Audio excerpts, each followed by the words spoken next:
Hi everyone, myself Mukesh Vidya from Space Engineering Academy. Hope you guys are doing well. In this video, I am going to disclose the technical recruitment given by the IIT Hyderabad. అందరికీ తెలుసు IIT Hyderabad నియర్గా ఉన్న కంది Sangareddy town దగ్గరగా కందిలో ఉంది. So అది non teaching recruitment అని ఇక్కడ మెన్షన్ చేసింది. In sense of technical recruitment అనుకోవచ్చు. మన ఇంజనీరింగ్ సంబంధించిన కొన్ని పోస్టులు ఉన్నాయి దీంట్లో, ప్యూర్లీ మొత్తం కాదు, కొన్ని అయితే ఉన్నాయి, నేను టచ్ చేయడానికి ట్రై చేస్తాను. దాంట్లో ఉన్న గ్రూప్ ఏ టెక్నికల్ పోస్ట్ కింద మాట్లాడుకుంటే సూపరింటెండింగ్ ఇంజనీర్ ఉంది ఇక్కడ.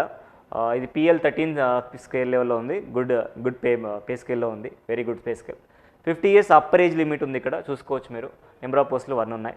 నెక్స్ట్ గ్రూప్ బి కింద మన టెక్నికల్ సైడ్లో ఉన్న పోస్టులు అనుకుంటే టెక్నికల్ సూపరింటెండెంట్ ఉంది, computer science and engineering base చేసుకొని. దాని తర్వాత జూనియర్ టెక్నికల్ సూపరింటెండెంట్, అది టెక్నికల్ సూపరింటెండెంట్ అయితే జూనియర్ టెక్నికల్ సూపరింటెండెంట్ ఉంది, అది కూడా కంప్యూటర్ సైన్స్ ఇంజనీరింగ్ బేస్ చేసుకొని. ఇది PL08 పే స్కేల్లో ఉంది, 40 years experience, upper age limit. ఇది PL06 పే స్కేల్లో ఉంది, 35 years upper age limit. Group C కింద కూడా టెక్నికల్గా కొన్ని ఉన్నాయి, జూనియర్ టెక్నీషియన్ బేసెస్లో ఉన్నాయి. ఆర్టిఫిషియల్ ఇంటెలిజెన్స్ కానివ్వండి PL03 మీద ఉంది, అట్లాగే కంప్యూటర్ సెంటర్ మీద కానివ్వండి, లేదంటే ఎలక్ట్రికల్ ఇంజనీరింగ్ మీద కానివ్వండి, ఇలాంటి కొన్ని మెకానికల్ అండ్ ఏరోస్పేస్ ఇంజనీరింగ్ కానివ్వండి, ఇవన్నీ కూడా ఉన్నాయి. 35 years అప్పర్ ఏజ్ లిమిట్ అయితే ఉంది. సో ఓవరాల్గా 31 పోస్టులు అయితే ఇచ్చారు. ఒకవేళ హైదరాబాద్లో ఉండి నియర్ బైగా ఉండి మనం పర్సూ చేద్దాం అనుకునే వాళ్ళకి గుడ్ ఆపర్చునిటీ. ఎక్స్పీరియన్స్ బేస్ చేసుకుని ఉన్నాయి, ఓకే, ప్రైవేట్ ఎక్స్పీరియన్స్ ఉన్నాయి కూడా కన్సిడర్ చేస్తానే విషయాన్ని వాళ్ళు మెన్షన్ చేశారు. సో వాళ్ళకి మాత్రం వెరీ గుడ్ ఆపర్చునిటీ. హైదరాబాద్లో ఉంటూ నియర్ బైగా ఉంది కాబట్టి ఈజీగా పని చేసుకుంటూ హ్యాపీగా పర్సూ చేయవచ్చు. 23rd October 2024 రోజున ఇది యాక్చువల్గా వచ్చింది, చాలా లేట్గా మనం డిస్కస్ చేస్తున్నాం. బట్ ఎనీవే 10th December వరకు అయితే టైం ఉంది, ఆ లోపు మీరు అప్లై చేసుకోవాలి. ఆన్లైన్లో మాత్రం అప్లై చేయాలనే విషయాన్ని వీళ్ళు క్లియర్గా చెప్తున్నారు. ఇంకా ఫర్దర్గా వెళ్తే రిలాక్సేషన్స్ కూడా ఉన్నాయి. పైన చెప్పిన ఏజెస్కి అప్పర్ ఏజ్ లిమిట్కి రిలాక్సేషన్స్ ఉన్నాయి. SC STకి 5 years, OBC నాన్ క్రిమినల్ ఇయర్కి 3 years and 15 years for PWD with minimum 40% disability అనే విషయాన్ని వీళ్ళైతే మెన్షన్ చేస్తున్నారు. ఇంకా ఎసెన్షియల్ క్వాలిఫికేషన్స్ ఏముండాలి సార్? డిజైరబుల్ అయితే మ్యాండేటరీ కాదు, డిజైరబుల్ ఉంటే ఓకే, లేకపోతే నాట్ ఇష్యూ. బట్ ఎసెన్షియల్స్ అయితే ఖచ్చితంగా ఉండాలి.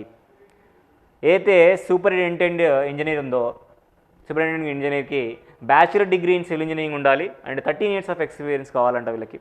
ఈ 13లో 4 years of regular service as a executive engineer level కావాలంట, పే 11లో. సో ఇది మీరు చూసుకోవచ్చు. లేదనుకుంటే మాస్టర్స్ డిగ్రీ సివిల్లో ఉన్న పర్లేదు, 8 years ఎక్స్పీరియన్స్, ఆ 8లో 4 years ఎగ్జిక్యూటివ్ ఇంజనీర్ చేసి ఉండాలంట. అది ఉన్న వాళ్ళు మీరు అప్లై చేసుకోవచ్చు. మీకు తెలిసిన వాళ్ళు అంటే వాళ్ళకి కూడా ఫార్వర్డ్ చేయండి మీరు. ఇంకా నెక్స్ట్ విషయానికి వస్తే టెక్నికల్ సూపరింటెండెంట్ విషయానికి వస్తే కంప్యూటర్ సైన్స్ అండ్ ఇంజనీరింగ్ కింద ఉంది. ఇందులో ఎసెన్షియల్ విషయాన్ని మాట్లాడుకుంటే బీటెక్ కానీ, BE కానీ, MCA కానీ, MSc కానీ, కంప్యూటర్ సైన్స్ కానీ, ఇవన్నీ కూడా కంప్యూటర్ సైన్స్లో కానీ, ఐటీలో కానీ, ఎలక్ట్రానిక్స్లో కానీ చేసి ఉండాలి.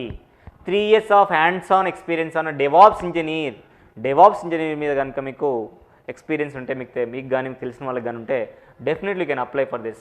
క్యాండిడేట్ మస్ట్ సబ్మిట్, ఇంకా అదే ఉంటుంది కదా, ఎక్స్పీరియన్స్ ఉందని చెప్పినప్పుడు నువ్వు ఆ లెటర్ సబ్మిట్ చేయాలి కదా, అది ఆర్గనైజేషన్ నుంచి ఎంప్లాయర్ నుంచి సబ్మిట్ చేసుకోవాలనే విషయాన్ని వీళ్ళైతే చెప్తున్నారు. డిజైరబుల్ అవసరం లేదు. ఇంకా ఫర్దర్గా వెళ్దాం. మనకు టెక్నికల్గా ఉన్నాయి మాట్లాడుకుంటే ఫర్దర్గా మాట్లాడుకుందాం మనం. టెక్నికల్గా ఫర్దర్గా వెళ్తే జూనియర్ టెక్నికల్ సూపరింటెండెంట్ మనకైతే ఉంది. జూనియర్ టెక్నికల్ సూపరింటెండెంట్ కూడా CSEకి సంబంధించి మేజర్గా ఫోకస్ చేసినట్టు సేమ్ అంతే. BE కానీ, బీటెక్ కానీ, MCA కానీ, MSc కానీ అయితే IT, లేకపోతే CSC, లేకపోతే ఎలక్ట్రానిక్స్లో చేసి ఉండాలి. అక్కడ 3 years అడిగాడు, ఇక్కడ జూనియర్ కాబట్టి 1 year డెవాప్స్ ఎక్స్పీరియన్స్ ఉన్న వాళ్ళు ఉండాలి ఖచ్చితంగా అనే విషయాన్ని వీళ్ళకి చెప్తున్నారు. సో ఇంకా ఫర్దర్గా వెళ్దాం. జూనియర్ ఇంజనీర్ ఎలక్ట్రికల్లో కూడా పోస్టులు ఉన్నాయి ఇక్కడ. ఇది BE, బీటెక్ ఈ రెండిట్లలో మీ ఎలక్ట్రికల్ అండ్ ఎలక్ట్రానిక్ ఇంజనీరింగ్లో BE కానీ, బీటెక్ కానీ చేసి ఉండాలి అని చెప్తున్నాడు. లేదనుకుంటే ఎలక్ట్రానిక్స్ అండ్ కమ్యూనికేషన్ ఇంజనీరింగ్లో చేసినా పర్లేదనే విషయాన్ని వీళ్ళైతే క్లియర్గా చెప్తున్నారు. సో వీళ్ళకైతే 3 years రిలవెంట్ ఎక్స్పీరియన్స్ ఉండాలనే విషయాన్ని మెన్షన్ చేస్తున్నారు. ఇది ప్రైవేట్ అయినా పర్లేదనే విషయాన్ని వీళ్ళైతే చెప్తున్నారు. ఇంకా ఫర్దర్గా వెళ్దాం. జూనియర్ టెక్నీషియన్ ఆర్టిఫిషియల్ ఇంటెలిజెన్స్ వాళ్ళకైతే ఇక్కడ క్లియర్గా ఎక్స్పీరియన్స్ విషయానికి వస్తే, ఎసెన్షియల్ విషయానికి వస్తే CSE, EEE, ECE, IT with first class or equivalent grade BE, B Tech ఉన్న వాళ్ళందరూ అప్లై చేసుకోవచ్చు. But requirement one more is 2 years experience in the area of the server మేనేజ్మెంట్లో 2 years ఎక్స్పీరియన్స్ ఉన్న వాళ్ళందరూ కూడా అప్లై చేసుకోవచ్చు అనే విషయాన్ని చెప్తున్నారు. నెక్స్ట్ ఫర్దర్గా వెళ్దాం. జూనియర్ టెక్నీషియన్లో ఇంకొన్ని ఉన్నాయి ఇక్కడ. కంప్యూటర్ సెంటర్ నెట్వర్కింగ్ వాళ్ళకి కూడా ఆల్మోస్ట్ అదే అడుగుతున్నాడు. ఫస్ట్ క్లాస్ ఉండాలి, B Tech, BE, MCA, MSc, computer science అయినా పర్లేదు, IT అయినా పర్లేదు, కంప్యూటర్ అప్లికేషన్స్ అయినా పర్లేదు, ఎలక్ట్రానిక్స్ అయినా పర్లేదు, ఏ అయినా పర్లేదు, with at least 1 year hands on experience in network or system administration ఉంటే డైరెక్ట్గా అప్లై చేసుకోవచ్చు. లేదు సార్ డిప్లొమా ఉంది సార్, డిప్లొమా వాళ్ళు కూడా అప్లై చేసుకోవచ్చు. డిప్లొమా వాళ్ళు computer IT, computer application, electronics ఉన్న వాళ్ళు, కాకపోతే డిప్లొమా వాళ్ళకి మాత్రం 3 years ఎక్స్పీరియన్స్ ఉండాలనే విషయాన్ని చెప్తున్నారు. గుడ్ పోస్ట్, నియర్ బైగా ఉంది హైదరాబాద్కి, మీరు కాంటాక్ట్ చూసుకోవచ్చు. ఐటీ సపోర్ట్ కూడా సేమ్ ఆల్మోస్ట్ అదే విధంగా అడుగుతున్నారు. ఐటీ సపోర్ట్లో కూడా జూనియర్ టెక్నీషియన్గా ఉంది ఇక్కడ computer centre. Construction management civil వాళ్ళకి కూడా సివిల్ బేస్ చేసుకొని కూడా ఉండడం జరిగింది ఇక్కడ, అది కూడా మీరు చూసుకోవచ్చు. 3 years డిప్లొమా ఉన్న సివిల్ ఇంజనీరింగ్లో అందరూ కూడా అప్లై చేసుకోవచ్చు అనే విషయాన్ని చెప్తున్నారు. ఆటోకేడ్ సర్టిఫికేషన్ మాత్రం ఉండాలంట, చూసుకోండి ఒకసారి. ఎలక్ట్రికల్ ఇంజనీరింగ్లో కూడా జూనియర్ టెక్నీషియన్ ఉంది, వాళ్ళందరూ కూడా బీటెక్ ఫస్ట్ క్లాస్ ఉన్న వాళ్ళు, ఎలక్ట్రికల్ మెకానికల్ ఇంజనీరింగ్లలో ఉన్న వాళ్ళందరూ కూడా మైక్రో ఎలక్ట్రానిక్స్ అండ్ వీఎల్ఎస్ఏ మీద చేయడానికి అవకాశం అయితే ఉంది. వీళ్ళు ఉన్న వాళ్ళు అప్లై చేసుకోవచ్చు. And experience in the procurement process maintain high and industrial facilities essential అంటున్నాడు. కొద్దిగా ఎక్స్పీరియన్స్ కూడా ఉంటే బాగుంటుంది మెన్షన్ చేశాడు, ఎంతనే చెప్పలేదు ఇక్కడ. At least 6 years of practical experience అంట మెన్షన్ చేశాడు. 6 years ఆఫ్ ప్రాక్టికల్ ఎక్స్పీరియన్స్ ఉండాలంట. చలో నెక్స్ట్ జూనియర్ టెక్నీషియన్, ఇంకా ఫర్దర్గా వెళ్దాం. Junior technician mechanical and aerospace మీద ఉంది ఇక్కడ. First class B Tech, BE, diploma in electrical engineering or instrumentation engineering or electronics communication engineering వాళ్ళు అప్లై చేసుకోవచ్చు. మెకట్రానిక్స్ ఇంజనీరింగ్ వాళ్ళు కూడా అప్లై చేసుకోవడానికి అయితే అవకాశం అయితే ఉంది. ఫర్దర్గా వెళ్దాం. ఇంకా ఫీ విషయానికి వస్తే ఎస్సీ, ఎస్టీ, పీడబ్ల్యూడి అట్లాగే ఉమెన్ వాళ్ళకి అయితే ఎక్స్ సర్వీస్ మెన్ వాళ్ళకైతే ఎటువంటి ఫీజు లేదు, రూపాయి కట్టాల్సిన అవసరం లేదు. వీళ్ళు కాకుండా మిగిలిన వాళ్ళు మాత్రం 500 rupees ఫీజు కట్టుకోవాల్సి ఉంటుంది. కంప్లీట్గా ఆన్లైన్లోనే అప్లై చేసుకోవాలి, ఎటువంటి ఆఫ్లైన్ అప్లికేషన్స్ అయితే ఉండవనే విషయం చెప్తున్నారు. ఇంకా ఇవన్నీ కూడా జనరల్ ఇన్ఫర్మేషనే ఉంది ఇక్కడ, మనం చూసుకోవచ్చు. జనరల్ ఇన్ఫర్మేషన్ ప్రొవైడ్ చేస్తారు. అప్లై చేసుకుంటే ఫర్దర్గా ఏంటనేది మీకు డీటెయిల్స్ అని కూడా మెయిల్ ఐడికి వస్తూ ఉంటాయి, దాన్ని ఫాలో అయితే సరిపోతుంది.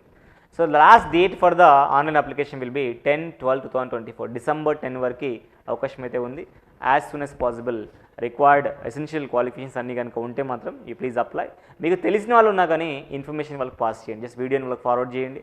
సో ఐటీలో వర్క్ చేస్తున్న వాళ్ళు కానివ్వండి, డిఫరెంట్ ఫీల్డ్లో వర్క్ చేస్తున్న వాళ్ళకి డెఫినెట్గా ఇది యూజ్ అవబోతుంది. Okay, thank you so much for watching this video. I'm going to meet in the next video. Until then bye, take care.